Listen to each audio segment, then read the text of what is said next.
Hey there, welcome to your instructional video for Bean and the downstay. So you have seen video of Bean doing drills that are designed to enhance his impulse control using the downstay, where I would tell him down and he would lay down, and then I would move around and proof him, meaning that I give him an opportunity and sometimes tempt him to break early. Every time he starts to break early, we reset, and that's when the most valuable teaching happens, right? So you have seen this on camera already. That practice is all about enhancing his impulse control. It is not actually a real life activity. I mean, how often are you going to be out and about at a restaurant, tell your dog to lay down, and then start walking circles around him and throwing treats?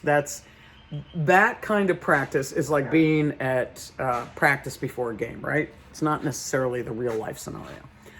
The real life scenario will always include a leash. And I want to show you how we start building the use of the leash for you and the response to the leash for him. So the idea is that not only is he learning that when you say down, he is to lay down and stay there until you say break, but he is learning about a very important cue, and that is the feeling of pressure on the back of his neck. So when you say down, you are going to start, I want you to have the leash on every time you practice. I mean, you might have random times where you want to do a little down and break, down and break. You don't need the leash. Do that whenever you feel like it, because it's all good. It's all helpful. But when you are going to practice the downstay, I want you to put a leash on, because I want you to start helping him associate the word down with pressure on the back of his neck. The reason for this is that, as I was saying, the downstay is an on-leash kind of an activity and command.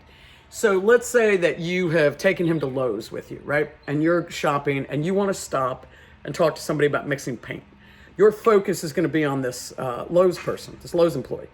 You don't want to have to keep managing Bean while he's greeting and moving around and doing whatever he's doing.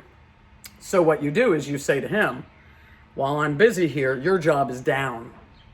And he learns that he has to lay down. That is a job because it requires focus and impulse control and effort on his part, mental effort. So you put him in a down, you put your foot on the leash. I put my foot on the leash of every dog, I don't care who they are. While I'm talking to the guy mixing paint, I have my foot on the leash, so that if Bean starts trying to get up early, which is highly likely because everybody wants to talk to him, when he pops up, because I'm stepping on the leash is loose while he's laying down, but when he starts to sit up or stand up, it gets tight, puts pressure on the back of his neck, and that should cue him to lay back down. So the leash and my foot on the leash end up doing the management and the training, and he starts self-regulating. And learning a lot by self-regulating, because it becomes a more cerebral activity for him. So let me show you what that looks like. Hold on a second. Let me unhook him. Come here, boo-boo. Now, I do not give him treats anymore. Let me tilt this camera.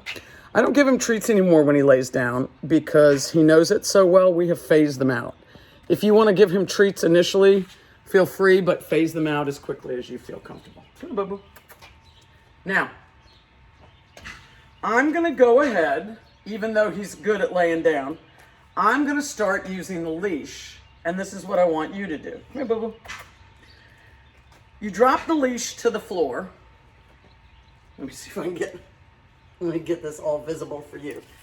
You drop the leash to the floor so that you can comfortably step on it. It is not tight on him at this moment. Beanie, I call him over. Now, I have just pulled the leash through my foot out under my shoe. So it's running under my shoe. Still not tight on him yet. But what I'm going to do is, when I say the command, I'm going to give him the hand signal.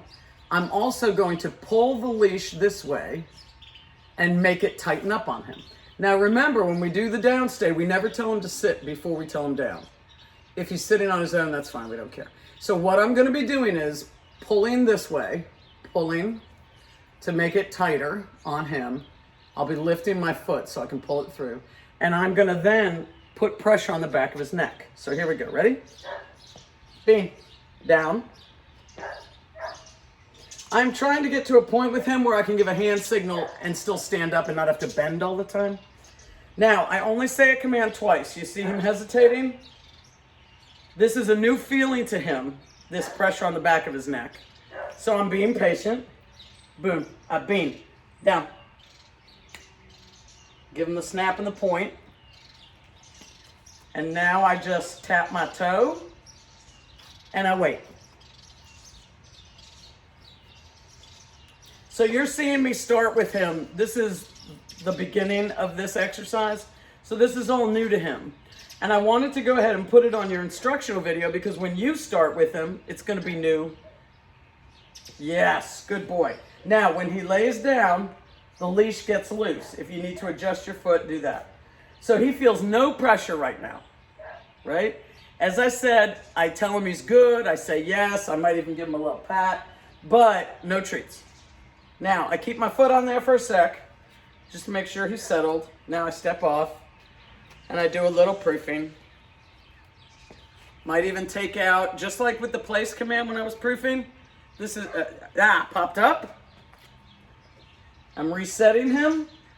Remember, we don't say the command. I'm just using the leash pressure. Now I can give him, I'm toe tapping, which gives him a tap on his neck. I can also give him the down signal if I want. I can put a little pressure on his back, but I do not manhandle him. Do not shove him, do not drag him. What you do instead is you wait him out. So what he's going to learn is that this is not a comfortable position, but if he lays down, everything gets comfortable again.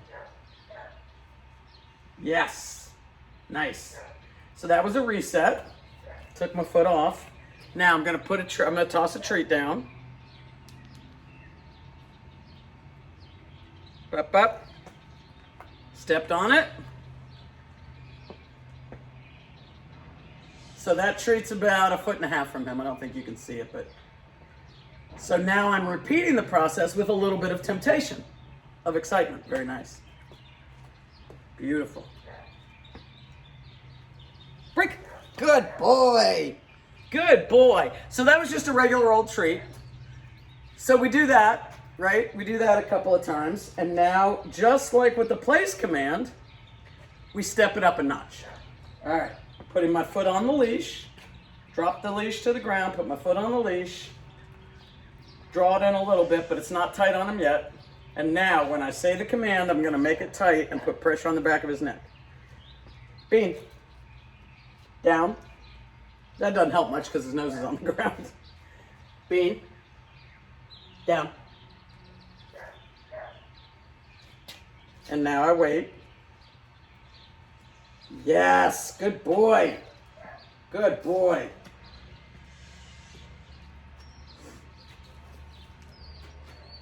So you see how he's already stepping on the leash again.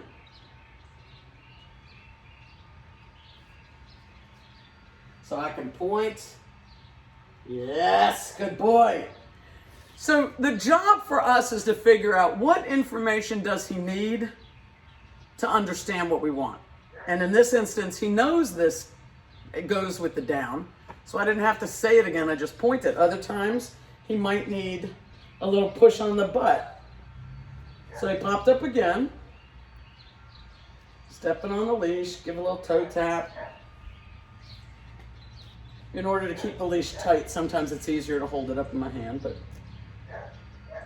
So notice the patience. Patience is everything. Not just about getting good boy, not just about getting compliance, but about building understanding. Give him time. Give him time. Now, when he's done scratching, as I mentioned a second ago, we're going to turn up the excitement. I'm going to bring out the delicious and tempting beef lung again that you saw in the place exercise. So here's the beef lung. My foot's on the leash. It's all loose. He feels no tension. I'm going to go ahead and step off. Now, I could keep my foot on there. Actually, let's do that for the sake of... So here's my foot. It's loose. He feels no pressure. Okay. Well, I was going to see if he popped up, you could see him self-correct, but okay. Oh, there we go. So I come back and I do the correction. Now, had I stayed here and tossed the treat, he would have felt pressure the minute he sat up and self-corrected. But instead, I'm moving back over here. So I'll show you the self-correct in a second. Let him think it through, because he can't get to it. Watch the thought process.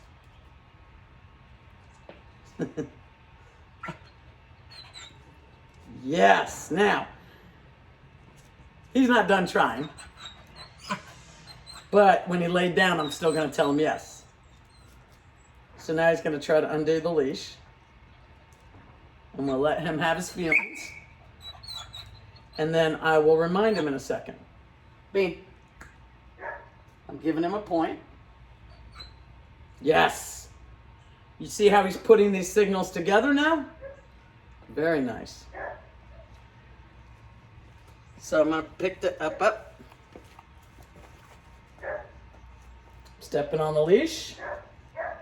And I'm pointing. And now he's really starting to understand the point. But, oh, you can't really see him. Here, come here. Let me reset him over here. Come here, buddy. Good boy. I'll reset you on camera. So I step on the leash, give him a little toe tap, give him a point to reset him. Yes. So you can see how quickly he's starting to get the point. And then I'll break off a little piece of this. And I'll say, break. Good boy. Now, let's bring in a chair and let's try to simulate a more real life exercise. Hold on, man. Let me adjust just a hair. All right. Here we go. I think that's good. Okay. So now let's say that I am sitting in a restaurant. I'm on a patio. I'm always, even years from now, with Bean, going to use my foot and the leash. So I want him, I steer him over to where I want him, put my foot on the leash, it's not tight yet, put my foot on the leash, get myself settled, and then I want him over to my side, so I have to put him over there. He's not going to know that. Now I step on the leash and I say, Bean, down. Give him the point, give him a second. He's not really complying, so now I'm going to pull the leash this way. It's under my foot. I'm going to pull it through under my foot, make it a little tighter. Bean, down. I'm sliding the chair so I can be more comfortable. So now he's feeling pressure on the back of his neck. I've said the command twice, so I'm not going to say it again. Yes. Yes. Good. So now I'm going to sit here and have my cocktail. This is water. I don't drink cocktail out of bottles. And he's going to sit here and mind his business. Now, he popped up.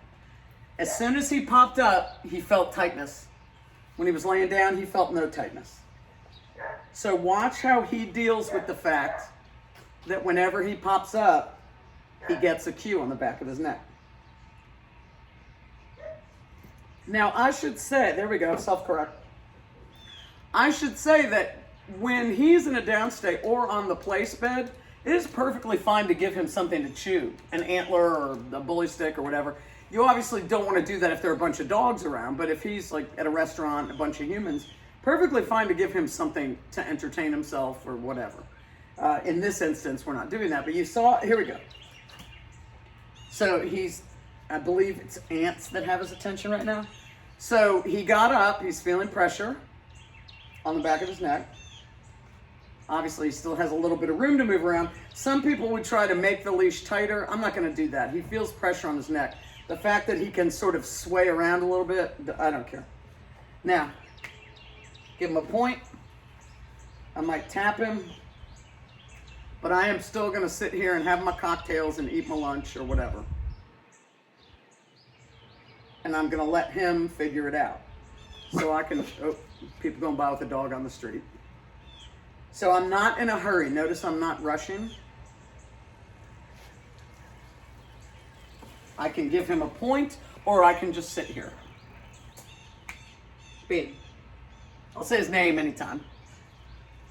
Tap, tap. Now, if he continues to hold this sitting uncomfortably, then I'll tighten up the leash a little bit. But there you go. You probably don't need to. As long as he's feeling pressure and his head is sort of dipped below his shoulders, you should be good. The idea is that we want for it to not be comfortable and for him to feel pressure on the back of the neck so that he chooses the down position. Because now that he's in the down position, he feels no pressure whatsoever on his neck. He's just laying there in total comfort. So now I'm going to take, first of all, this is the antler that he was trying to take home the other day. So I'm going to toss it right there.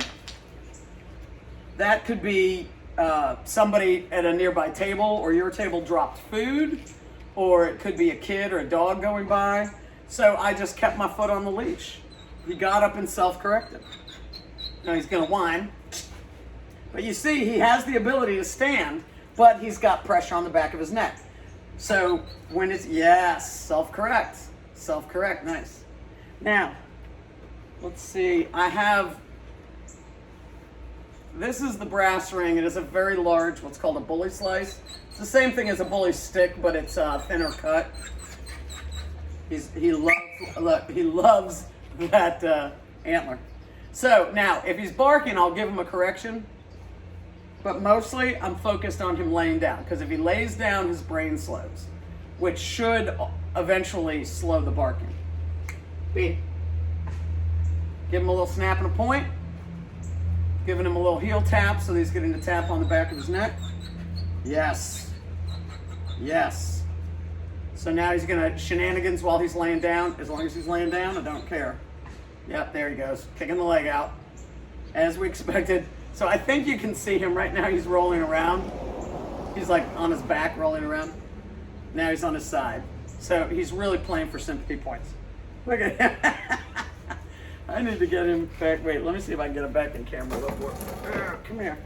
Goofball. Here we go. Okay, there we go. Reset him so that you can see everything he's doing clearly. Here we go. Yeah. Now, he's having his little fit. This is great for practice because this is him working it out. And I'm going to wait and let him work it out. And I'll give him additional cues. So you want to have a good heavy foot on this leash. Lean on it if you need to, whatever it takes. Make sure you're wearing the right shoes when you do these exercises. Flip-flops are not your friend. So this little fit that he's pitching, because his antler's over there, yes. We let him work through it. Now I'm going to throw this big thing. He cannot, oh, sorry, that's off camera. But you better believe he's looking at it. So, crazy temptation over here. Now, I wouldn't be doing this when I'm out in public. This is to prepare him. We practice to perfect when we don't need it, so that when we do need it, we get what we want. So, he's having his little fit, and I'm just foot on leash. And as you can see, I haven't done anything strenuous. I literally could be holding a glass of wine while I do this. So you want to have fun with what those distractions are, and those distractions could be other humans. Those distractions could be his brother dog. They could be treats, toys, whatever. And the idea here is that you want to be chill and let your foot and the leash do the work and give him time to work it out. So the shenanigans here, you just make sure you have a solid plant on that foot. So whatever shenanigans he does, he still has to stay in the down to be comfortable. And when he settles, that's when I'm going to release him. I'm going to reward calm. And I can still help him. It's not that you can't help him. When we're practicing or in real life, give him a point, remind him, give him a little tap, tap. There's nothing wrong with reminding him, giving him a little coaching. Yeah, buddy. So he lays down, the pressure comes off. Whining stops. Nice. Break. Good boy. Good boy. So give yourself the time and try to practice this at least once a day. Practice in the house and then go out in the yard where there's a little bit more stimulation. And then add people and add dogs and have fun practicing. Take him to Muddigan's or PetSmart and find a place to sit and put him in a downstay for a while and just practice and keep adding the challenge for him. All right, over and out.